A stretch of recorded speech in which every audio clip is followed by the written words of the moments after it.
Tax file জমা দেওয়ার ক্ষেত্রে যে ধরনের জটিলতা, এই জটিলতা যদি আমরা অটোমেশন করে দিতে পারি, পেপারলেস করে দিতে পারি, অথবা এনআইডি কার্ডের সাথে যদি আমরা ইন্টিগ্রেটেড করে দিতে পারি, তাহলে এক কার্ডে অল সার্ভিস হচ্ছে আমাদের হয়ে যায়। এবং আন্ডার টেবিল যেই ধরনের কম্প্রোমাইজ আছে বা আন্ডার টেবিল যেই ধরনের নেগোসিয়েশন হয় সেটাও কিন্তু কমে যায় এবং সেটা অলমোস্ট জিরো হয়ে যায়। সেজন্য আমাদের ক্যাশলেস, পেপারলেস এবং এনআইডি ইন্টিগ্রেটেড ট্যাক্স এবং ভ্যাট অটোমেশন, এখন এটা শুধুমাত্র সময়ের দাবি না, এটা অনেক দেশে, আমি যদি ইউরোপিয়ান অনেক দেশে দেখি এটা অলরেডি অনেক বছর ধরে সেটা প্র্যাকটিসে আছে। আপনি ইংল্যান্ডে যান, ইউএসএতে যান, ইউএসএতে যে ট্যাক্স দিচ্ছে এটা মেশিনকে ট্যাক্স দেয়। আমলাদের মধ্যে অনেকেই, সব আমলা না, আমলাদের মধ্যে অনেকেই যে এলএনজির সাথে রিলেটেড, সে গভর্নমেন্টকে পুশ করার চেষ্টা করে এলএনজি কিভাবে আমাদের দেশে হচ্ছে এনার্জি সংকট নিরসনে সহায়তা করবে। কারণ এলএনজি কোম্পানিগুলো তারা ইম্পোর্ট করে, মানে হচ্ছে ইনভেস্ট করে, এবং দেখা যায় রিটায়ারমেন্টের পরে দেখা যায় ওই আমলা ওই এলএনজি কোম্পানির কোনো একটা অ্যাডভাইজরি হচ্ছে চাকরি বাকরি করে বা কোনো একটা পোস্টে যায়। আবার যে হচ্ছে এইচএফও নিয়ে কাজ করে সে দেখা যায় গভর্নমেন্টকে পুশ করে, পলিসিতে পুশ করে যে আমাদের হেভি ফুয়েল অয়েলগুলো যদি আমরা ইম্পোর্ট করি বেশি বেশি, সেটা কিভাবে আমাদের এনার্জি ক্রাইসিসকে সলভ করবে।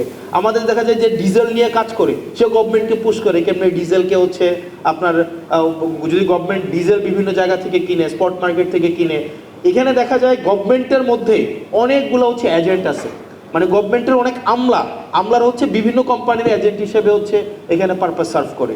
এবং এটা খুবই আমাদের জন্য দুঃখজনক। আমাদের আমলাদের মধ্যে অনেকেই, সব আমলা না, অনেক আমলা হচ্ছে দেশপ্রেমিক, অনেকরা হচ্ছে স্যাক্রিফাইসিং, কিন্তু অনেক আমলাইও আছে তারা সরকারি চাকরির এই ট্যাগটাকে ব্যবহার করে বেসিকলি বিভিন্ন কোম্পানির পারপাস সার্ভ করে এবং গভর্নমেন্টের পলিসিতে তারা তাদের ব্যক্তিগত এজেন্ডাকে পিনাট্রেট করার চেষ্টা করে।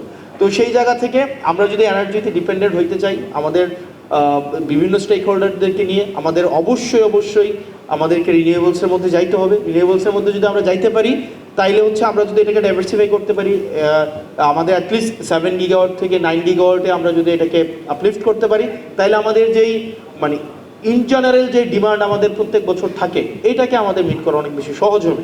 আর যে প্রশ্নটা আমাকে করা হয়েছিল যে ওভারঅল গভর্নমেন্টের যেই হচ্ছে আপনার মুড, আমাদের গভর্নমেন্টের অনেক মুড সুইং হয়, মানে গভর্নমেন্ট আসলে কে এটা বোঝা যাইতেছে না।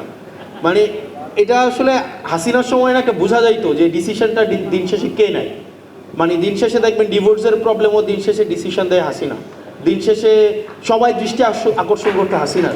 তো এখন আসলে এই জায়গায় মানে ডিসিশনটা আমার কাছে মনে হইতেছে there are so many governments within the governments, আমার কাছে এটা মনে হইতেছে, মানে আমি নিশ্চিত না। কারণ এবং আপনি দেখবেন খুব শীঘ্রই এটা বলা হবে যে আমাদের প্রাইম মিনিস্টারকে, এইচপিএমকে ভুল বোঝানো হয়।